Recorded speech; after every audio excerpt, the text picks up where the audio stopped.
Cette année, j'ai réalisé mon stage à la clinique de l'Espérance, au sein du service pédiatrique à la salle de jeu plus précisément.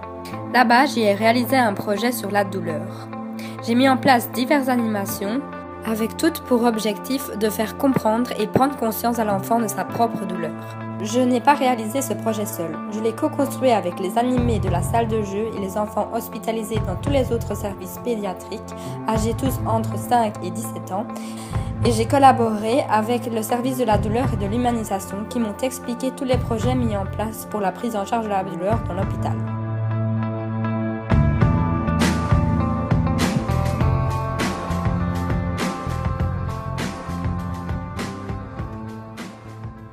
Qu'est-ce qui est mis en place à Sainte-Élisabeth pour la douleur pédiatrique ? Au centre néonatal, on utilise le glucosé 30% en pédiatrie, aux urgences aussi pour les enfants de moins d'1 an. Et autrement, on utilise la crème EMLA.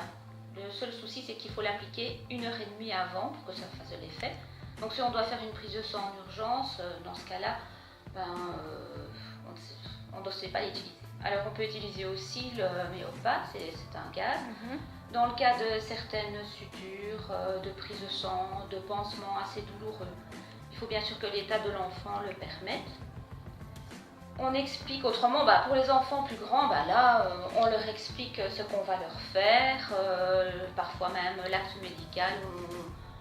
On peut utiliser une poupée aussi pour leur expliquer ce qu'on va faire, pour montrer où on va piquer, pour voir le pansement qu'on va leur faire, etc.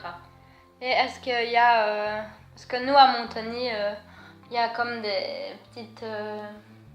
ils utilisent des poupées, les Playmobil, pour montrer les interventions. Est-ce qu'à Sainte-Élisabeth, il y a aussi ça ? Oui, donc on a la poupée, et on a aussi, à l'hôpital de jour, ils utilisent aussi un mini service en bois avec des Playmobil. Ah oui, et oui. Comme ça, les enfants viennent une fois par mois.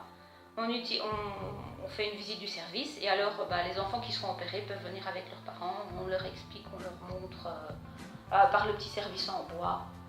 D'accord. Ils peuvent jouer avec les Playmobil et voir un petit peu comment est organisé un service.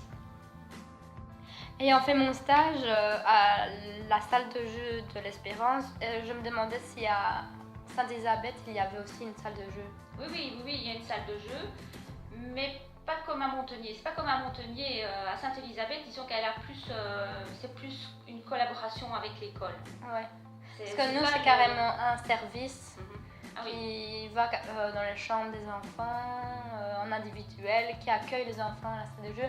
Elle est vraiment grande. Donc Sainte-Élisabeth, c'est pas comme ça. Non, elle n'est pas très petite, mais c'est pas du tout la même chose qu'à Montagny. C'est plus une collaboration avec l'école.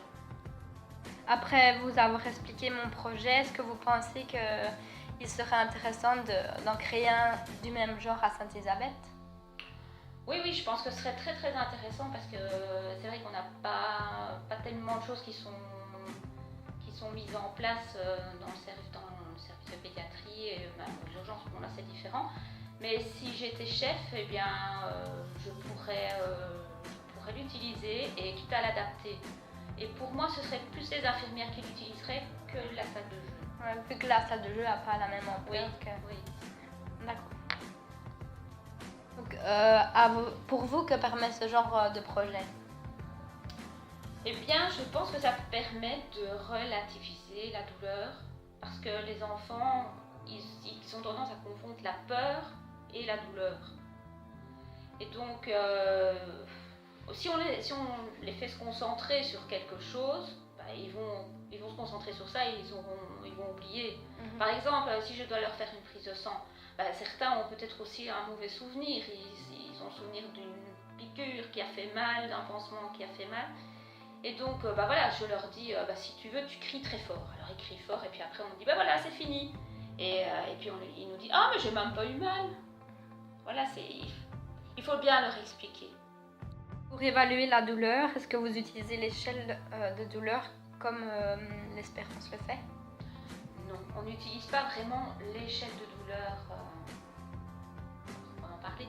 Nous, on se base sur l'observation de l'enfant.